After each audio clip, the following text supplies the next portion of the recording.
What's up guys, it's the Devil's Talent here, and in today's video we're going to be taking a look at the new best controller player in North America, and that is OA Coop.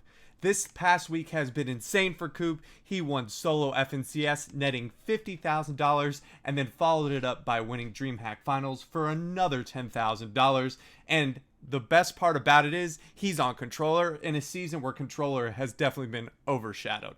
So in today's video, we're going to be taking a look at his solo FNCS gameplay and what makes him so good. But before I get into this VOD review, guys, if you do enjoy my content or find what I'm telling you helpful, please drop a like on this video, hit that subscribe button, and turn on post notifications. But without further ado, let's get right into it. Alright, as you can see on the screen, we have Mr. Coop's perspective, and this is from solo FNCS Finals. He is going to be pretty much showing his end games, not really his early games, maybe not wanting to show strats, but we're just going to take a look at what he does so well to place so high consistently in this tournament. So sitting 2 kills, pretty decent on Surge. Decides to crash pad to zone. Good decision to go mid layer. He had an interview with FaZe Destiny, so one of the coaches for FaZe Clan, that like when he has crash pads, he likes to play more elevation. When he doesn't, when he has simply just fish, he likes to simply just play lower. And so notice a great job of getting ahead using the movement items, overbuilding just to make sure he can get in, and now he's on a really good layer. I love the double box right there for extra space. Gets a nice easy pick back on someone in Storm. A little bit scary. Doesn't take the 50-50. Really like that decision not to take that, and he just decides to rebox up above. Decent amount of materials, so now we're in second moving. And notice, great job of this rotation. He's going to immediately go to the side and hug dead side that he can. Good ramp block off, really smart. And something else he talked about, he says he always likes playing with fish so he can tank Storm. And that's exactly what he does to get extremely ahead. Notice how he's playing so far ahead and then immediately uses that fish. Because he's on dead side, he doesn't have to use as many materials. And because of elevation, he knows that a ton of players are more than likely going to die, so he just simply needs to get in. That's exactly what he does. Boom, easy job. Notice how there's no other players anywhere near him. So really good job of hugging that zone. His patience really gets rewarded here. Notice still he has 3 crash pads. He's going to tank a little bit of Storm, and I haven't seen any other player do what he does here. So he's using the crash pads kind of on a low type, like a low ground type thing to continue to move forward safely. Look, notice his patience. He waits for the perfect opportunity to pick up the frag and get what little mats he has. Player shambles. And then again, using the crash pad, hits another one. And it's really looking really good. And again, notice how he's still probably the most ahead just because of his movement utilization. And with 5 kills, he has a really strong start to this solo FNCS. Now right here, this is a great example of piece control. Just good recognition that the opponent was gliding. He got every part of that box and absolutely smacked him.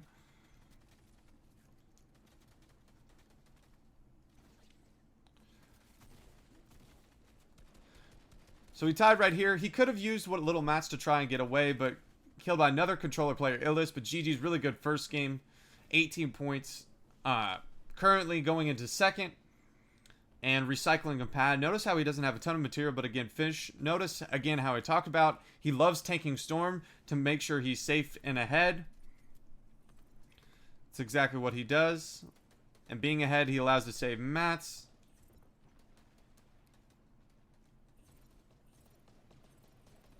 Immediately boxes up and hard, and he's in now. Not looking too healthy on materials, but can tank some Storm to maximize his placement. Good looking for picks right here. Gets 2 big cracks. Unfortunately, doesn't get opponents that are weak enough for 1-taps. Really fortunate he doesn't continue to get sprayed. His audio is a little bit desynced. Goes back to get what little materials he has. Unfortunately, ends up not being worth. Good utilization of the flopper.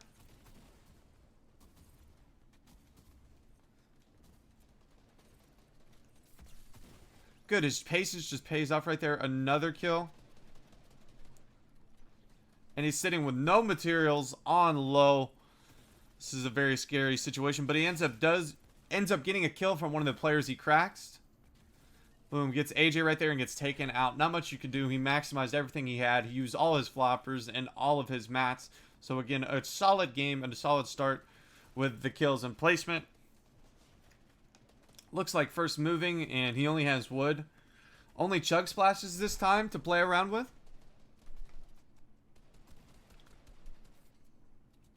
But he did a really good job right there of making sure picking up kills. And he gets real fortunate zone right here, which is sometimes a part of what you need to succeed. A little gift to recycle your materials. Now, this decision is interesting to me. He realizes that he can't get in, right? So what he decides to do is kind of sit back and right here, look around for a refresh and see what he can do, and maybe let other opponents tarp in and build in for him so he maybe has some cover. Needlessly goes immediate to dead side with what little materials he has left.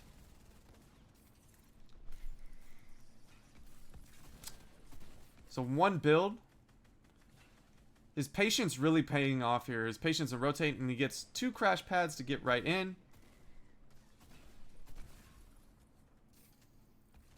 Gets a nice little kill on tabs.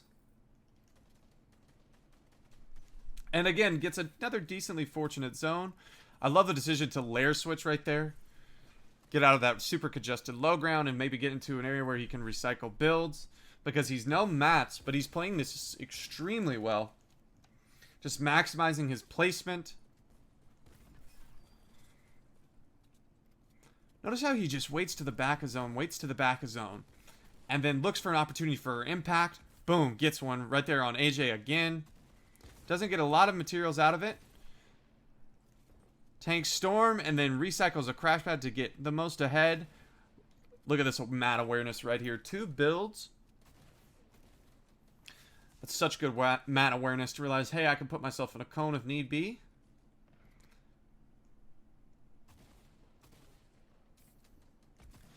Huge crack. Doesn't really want to overcommit to it. Unfortunately, ends up losing that, but good stuff. Again, maximizing everything that he can. Maximizing his placement, using all of his materials. And using all of his utility. No splashes, nothing left. Great stuff from Coop right there. And then we get another moving zone. He's sitting. Another fortunate zone that pulls back. Sorry, apologizing for his audio being desynced a little bit. He gets crash padded ahead, which ends up actually kind of working in his favor a tad bit. Again, not having a ton of builds. Notice how he doesn't push up too far. He just kind of waits to let things develop in front of him, and then he can make a plan of action. His awareness is so good. Fortunately, getting a little bit scuffed on the crash pads. Kills that opponent, finds a flopper. Uses that, and then decides to go in. His patience paying really, really, really, really well. And look, another fortunate zone goes back. Floppers were such a huge part of his success, as you can see.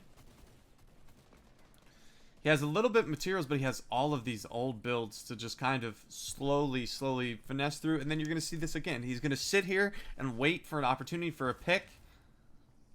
He's not going to go too far ahead out into that space because he knows he can't cover himself. So he's going to let other opponents build for him. He's going to let other people die. He's going to maximize his placement. His patience in endgame is the biggest thing that I take away that is making Coop so successful. Gets an opponent. Beautiful Metro Classic into the box. He gets stacked. He gets minis. He gets 2 floppers. Playing insanely well. He's going to Tank Storm again with these floppers.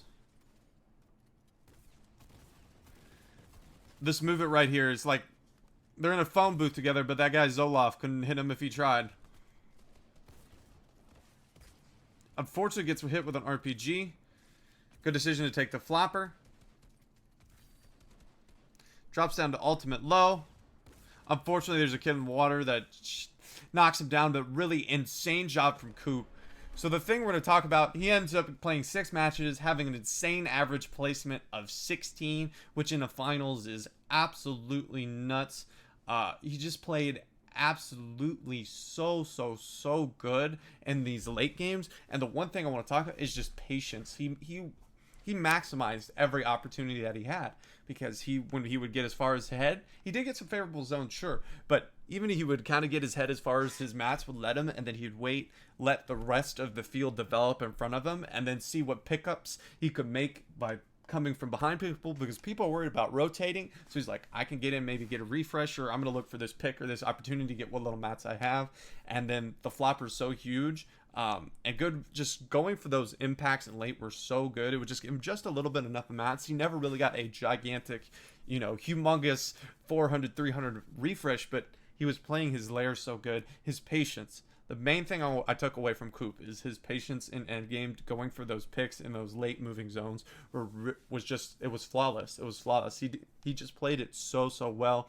And that's what you need to do in these super stack lobbies. You've got to play this placement extremely well. You got to be able to maximize what you have. I don't think there was rarely any game where he had 100 materials or any heals or anything left. He used absolutely everything that he had, which is really impressive, and what you need to do. That's all you can ask for in these battle royale type settings, is you got to use everything that you have. And that's what he does. He used every single fish, every single heal, every single material. It was really impressive, and it's not a surprise to me that he ends up winning DreamHack. He also placed top 10 in opens on EU. So this guy Coop is the absolute real deal as of right now. People say, oh, you need to see more consistency. It's like, this is his come up. As of right now, name a more consistent controller player who's won 60 grand in the last 7 days. There's no controller player that's doing what he is doing, and it's really impressive in a season where controller isn't favored with all the nerfs to aim assist. If you look at this list, there's only 2 controller players in this top 10, and that's Illis and Coop. Everyone else is mouse and keyboard. So what he's doing is absolutely impressive, and I'm sure I'll be taking a look at his DreamHack stuff as well. But that is going to do it for the VOD for you guys. I hope you did enjoy this video. If you did, please drop a like on it, hit that subscribe button, and turn on post notifications. And I hope to see you in the next one. Peace.